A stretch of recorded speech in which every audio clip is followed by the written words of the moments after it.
Day 2. We started off by taking photos by the DeVille car. Not quite sure what else we did, but that was that was the first thing that I saw we did. But then we moved over to the studios. Then I assume we did something else over in the main park. And then we also took the studio tour. The little car that it's always reminded me of Jurassic Park, and it's just quite sweet. A little bit dated. I've heard that it's about to be refurbished, and yeah, it was nice. Nice thing to do. The effects that they have there are quite cool. Considering how dated it is. I mean, just to sort of give you an example, one of the scenes you go to is from Reign of Fire, which I believe came out in the noughties. You can tell by the quality of the videos done by Jeremy Irons and his French counterpart. Yeah, it's a little bit old. And I was dragged on by our friend onto the Tower of Terror.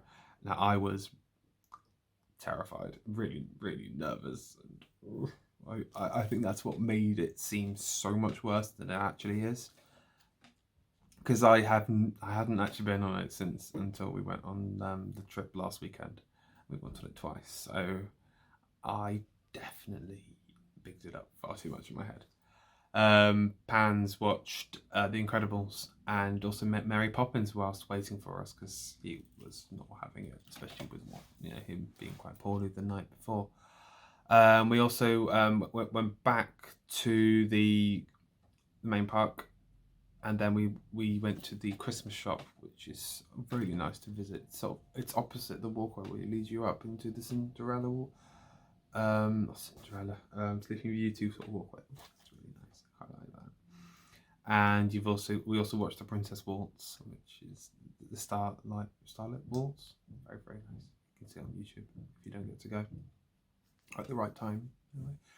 And we've also went for food at Videopolis, which usually has shorts on. It's a stage, it has a screen, but also they can do some amateur dramatics. Pans was telling me that when he went there as a child, he actually saw Beauty and the Beast, and apparently watched it quite a few times there. Bless. And then that night we saw Illuminations for the first time.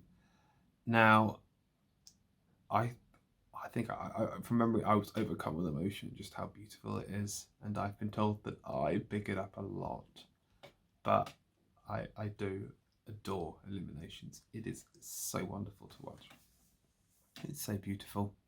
And then leaving the park, I don't believe we did what we tend to do now of going through the shops. I think we just sort of left, and at that point we were lucky enough to see Mickey waving down at us, sort of saying goodbye, and it's just really sweet.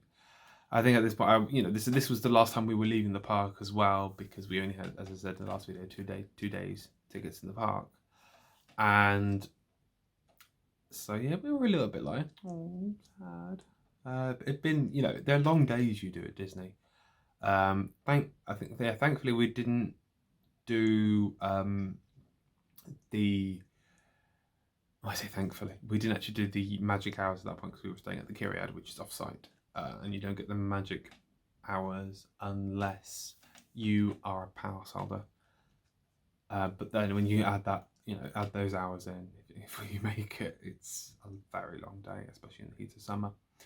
But then, so on the way back to the hotel, we went via the Cafe Fantasia, and the first time actually going into the Disneyland Hotel, it's beautiful. It's so lovely. I felt at that point really out of place because we hadn't paid to stay there. I felt a little bit cheeky, and you have a sort of a path you follow out of the park, and literally the entrance has the hotel going overhead. So we went in one of the side entrances and then up the stairs, sort of going through the reception area, and then there's a walkway which goes via the shop to a alcove. Alcove? That's not an alcove, a sort of circular part. And you've got Cafe Fantasia, sort of facing away from the park, and then on the other side you've got 2 restaurants, Inventions, which is a buffet, and California Grill, the chain, which does really sort of very high-end food, which now actually we've actually been to both. And so we went there for cocktails, and you saw the characters, because the buffet is, you know, with characters like Auberge de Saint-Julien. So that was quite magical, because it's very much themed a Cafe Fantasia, like Fantasia, with music, notes across the wall, and you've got some of the are they the elephants that have the the ballet elephants dotted around, and it's really pretty. It's really nice. And we had I probably went for a champagne cocktail. You might have realised I'm slightly partial to them. And then yes, so then we stayed there for a little bit, and we then eventually, you know, went back to the hotel, ventured towards it, leaving the Disney hotel about 1 a.m. and just seeing how quiet it was. You know, it was dark outside. You had to still have all the lights on, and we just took some really nice photos down by the fountain. It was really pretty. And we actually walked back to the Kyriad, which didn't take too long, about 25 minutes. And I definitely got the feeling that I did not take enough photos. I always felt like I didn't take enough photos, because it was difficult to piece together. But on the last day, day 3, because it's only short, I'm going to, you know, sort of slot that in there. We went shopping back in the Disney Village. We also had food at the Planet Hollywood as well, which I'm not the biggest fan of, but the food's alright. I mean, it's good portions. I just find it a little bit, I don't know, it just, not my cup of tea. And also, I bought a towel. They do a lot of deals that they'll do in the shops. They'll sell things. If you buy, you know, over like 30 euros, for example, you get this item cheaper. So I bought, I believe it was this towel. No, it was a towel, not this one. What was it? Yeah, it's the way it's good I write things down now, because I'm still piecing it all together. And then also we realised back at the Kyriad that they actually have a farm at the back, so we went to see the animals as well, which was a bit quirky. Took some photos there, and then we had to go and head back to England. And then my first experience, the Disney Blues. The Disney Blues can be horrible. I think they've sort of gotten worse from the first trip. And now it's not too bad, considering I'm not sure we're going to actually renew our annual pass. Or rather, it's not that we'll definitely won't. We just need to decide if we will. Which hopefully we will. So we can make more content, more memories. Yeah. There was a little bit of extra bits, which I'm not quite sure where they go in, and we met Spider-Man. Probably would have been day 2. He would have been round by Rock and Roller Coaster, which I also did as well. I just completely forgot to include that. And we did Buzz Lightyear at the end of day 1 in the park, and also on day 2 when there were 3 of us as well. I am still pants at it, however many times I delay it. And also me and Hannah did Space Mountain, which I adore. And Pans was not impressed at the start. However, I have now convinced him otherwise. So that was our first trip to Disneyland Paris back in 2017. That gave us the bug for it. So that's what prompted us to then take another trip the following year when we celebrated our 10-year anniversary. I appreciate that I haven't put much in the way of like photos and things. I'm going to try to sort of play around with things, but I still feel like if I at least get content out there, I'm sort of building up our channel, because otherwise I will probably just keep putting it off. So this, just to sort of give you a bit of an introduction, the idea behind this is for me to try and build my own confidence about talking in front of people. I mean, you know, it's not the same as talking, you know, in a room full of about 200 people, but it's still about me looking at the way I speak and explaining things and just trying to build on that, because I'm not the most confident of people. I know I'm not exactly, you know, I'm a relatively intelligent person considering my background, I guess. But I just know that there's so many things I need to do to grow, and that's what I want to embrace. And also, an excuse to talk about Disney, I'm there. So, yes, thank you very much for joining me on this little memory tour. And I will be doing the trip back in June 2018 very soon. Okay, if you haven't already, please like this video, subscribe, and feel free to comment. And please follow us on Instagram and Twitter. And I will speak to you soon. Many thanks.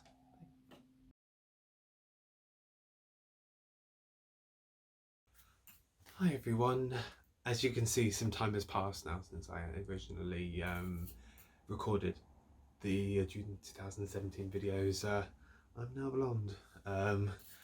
The actual time that has passed is now 2 months, roughly. So I've now actually gotten around to editing it, the software, editing the video using some software I found online. It's Hit Film Express, which is actually free to download. I'm quite happy with it. Able to trim things down, add things in, a little bit of text, and I'm aware there's so much more that I can add to it. So I'm going to be playing around with things, and hopefully the content that I will be putting out in the future will, you know, grow, and in terms of looking a little bit more maybe professional. He hopes. At least that's my plan anyway. But yeah, I've just thought I'd added a little epilogue now that I've actually gone back and watched things and I've made notes on them, and it's just a few things that weren't quite 100% correct. I mean, about the hat, but it was actually the hat that Pan's got was actually on the second day, but we were in the park. But I don't think it's not, you know, it's not life changing. So it's there'll be things like that, but I guess that doesn't really matter. But what I more wanted to focus on with this epilogue was that I mentioned about issue with our tickets that we have for the park. This was through Groupon, and I just wanted to just make the just make a point that I'm sure it's something you know a lot of you will already do anyway. Is when you get something, you make sure that it's valid for the date you're going.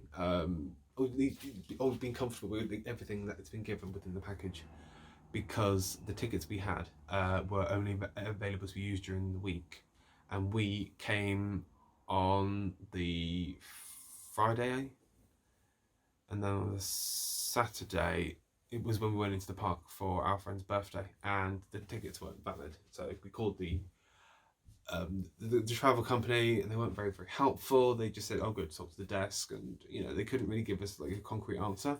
Thankfully, we were able to actually get the ticket. We paid the difference between what we paid for and you know the actual price for that day, which was okay. That was, but our friend, as you can understand, at that point, it was quite disappointed, quite quite stressed, and that's not, it wasn't a great start, but it. Well, these are the kind of things. It becomes in the past, but I just thought it was just important just to sort of state that, you know, not everything, you know, things could have gone better at the start, but then once you're there, you're there in Disney, and you forget about it, and so it just becomes one of those things in a memory. But I just wanted to just sort of put that in there as well, because the idea of these videos is also us just to give you an idea. If you've never been to Disney, you can get an idea of what it's like, the thing, you know, a little bit of tips on the things that we've seen or mistakes we've made and then realised about. And it's just because, anyway, of course, and I can't give you all the answers because that would be, you know, impossible, or I will just be here rabbiting on the rest of my life about it. But it's just, yeah, it's just sort of a way also for me to kind of keep almost like a log of these things, so I can watch it back in the future and go, oh, my videos may look a lot better now. That's the hope anyway. But anyway, that's just what I wanted to add on the end, and I hope you enjoyed. If you didn't enjoy it, found it really boring,